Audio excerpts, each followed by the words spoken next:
first of all, our focus, as you'd expect, is on the human cost of ex-tropical Cyclone Alfred and all of the other natural disasters we've seen in recent years, but there will be a substantial economic cost and also a cost to the budget. So the $1.2 billion you refer to will be provisioned for in the budget. It will be one of the key influences on the budget we hand down in 8 days. But economic consequences as well, about a quarter point of growth, we think, in this quarter. One of the consequences of the 12 million work hours that were lost in our economy when businesses shut down. Now, when it comes to inflation, the two things we're monitoring very closely are the impact on fruit and veg. Once we have a better handle on how the various farms and producers fared over a big geographic area during this natural disaster, and then building costs, as you rightly identify. We've made a lot of progress on building and construction costs. It's actually one of the more heartening reasons why inflation has come off substantially since we came to office, but we do expect some upward pressure here. I've been speaking with the insurers about their workforces, for example. They expect a little bit of upward pressure on building costs as well, but hopefully we can keep them contained because we've made a lot of progress together on that part of inflation and on inflation more broadly over the last couple of years. You saw a lot of this up front, and one of the big concerns of people ongoing in these areas is insurance. We spoke to people in South East Queensland who said it's just beyond them, that cost. Has seeing this up front and talking to people made you think about whether or not there are elements or parts in Australia where insurance just isn't going to be affordable, and is there a government role for that? Look, obviously it's a key concern. You know, we were talking a moment ago about the drivers of inflation, and insurance costs is one of those drivers, and unfortunately it does mean that some people will opt out of the insurance that they need, particularly in areas which are frequently hit and hardest hit. I've been in pretty regular contact with the insurers, particularly Suncorp, RACQ and some of the others, to make sure that for people who do have a policy that they are being dealt with quickly and expeditiously. But I also know that it's important more broadly, the system. Now, one of the things which hasn't got a lot of commentary about this natural disaster is that the cyclone reinsurance pool that's managed by the federal government is an important part of dealing with what we've seen. It is an important backstop. It has had a little bit of an impact on premiums. We'd like it to have more of an impact on premiums, but it's one of the things that the federal government is doing.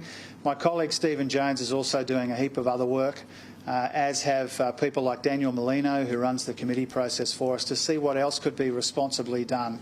But I don't want to pretend that we have this insurance market perfectly fixed. We've done some meaningful things. We're working closely with all of the stakeholders, but it is still a big driver of inflation. It still is a big concern for us. Yeah, the other part, inflation, of course, a big driver of that. All right, so we're a week and a bit from you delivering another budget. I know expectation management is important. Do you want to just say once and for all, is there any chance at all of another surplus? Oh, there won't be a surplus this year. I think that's pretty clear from the budget we'll hand down next week. There have been two surpluses for the first time in almost 2 decades, as you know. We've engineered the biggest ever nominal improvement in the budget, around $200 billion. We're paying down Liberal debt. We're saving on interest costs. So we've made a lot of progress in the budget. And even if you think about the deficit for this year, it will still be a deficit, but it will be much, much lower than what it was when what we inherited from our predecessors. And so we're making progress, even where we've been able to, in 2 years, we've been able to turn big Liberal deficits into Labor surpluses. This year, we've been able to turn a big Liberal deficit into a smaller deficit. And that will be demonstration, really, of our responsible economic management and the progress we're making together as Australians in the budget, but also in the economy more broadly. And for Australians as well, we've got, of course, the default market offer released on energy prices up to the highest increase, 9%. Does that mean not continuing with the energy rebate, the $300 energy rebate, would be untenable given how much prices would go up by overall? Well, I think when it comes to the energy bill rebate, it's important to remember in the last year that we have data for, electricity prices went down about 25%. They would have still gone down about 1.5% were it not for our rebates. It shows the important role that those energy rebates have played in taking some of the edge off these power prices. Now, the default market offer that you're asking me about is a forward-looking thing. It reflects unreliability in the existing coal-fired generator market, part of the market, and that's why it's important we get more cleaner and cheaper energy into the system, and to do that in the most reliable way that we can.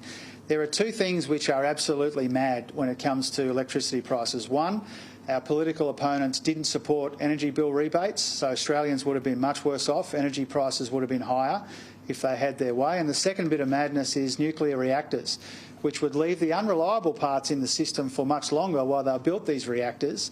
And then when they were built, they would push up energy prices because they're such an expensive form of new energy. But if you think of those customers in New South Wales, for example, facing a 9% increase, could they also face the removal of that subsidy on July 1? Well, I'm not going to preempt the budget. I think you'd understand why I wouldn't do that. You know, our focus is on rolling out the cost of living relief that we've already budgeted for, including those energy rebates, which are helping people take some of the edge off these cost of living pressures. That's what they're designed to do, and that's what they've been doing. It beggars belief that the Coalition didn't want people to receive that bit of help. I know you're short on time. Just briefly, the Coalition hinting, it's fair to say, at income tax cuts in the next term. Is that something you're looking at as well?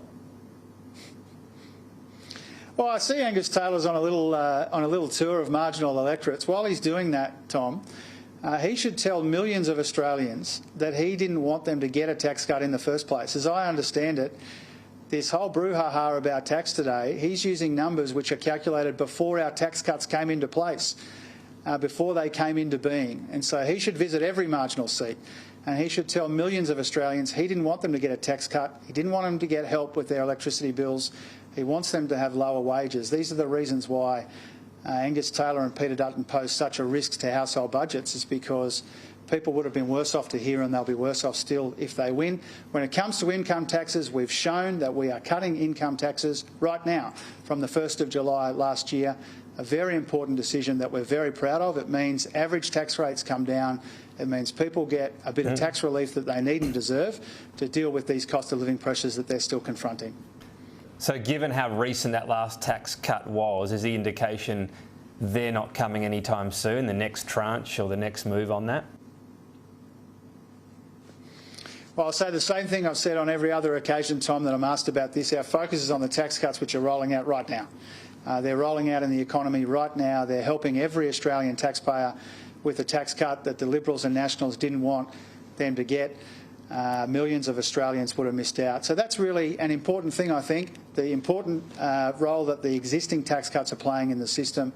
The fact that we are nowhere near the tax to GDP cap that Angus Taylor's talking about today, the fact that they opposed these tax cuts, which would have meant people would have been worse off. That's our focus. There are already tax cuts rolling out in the system.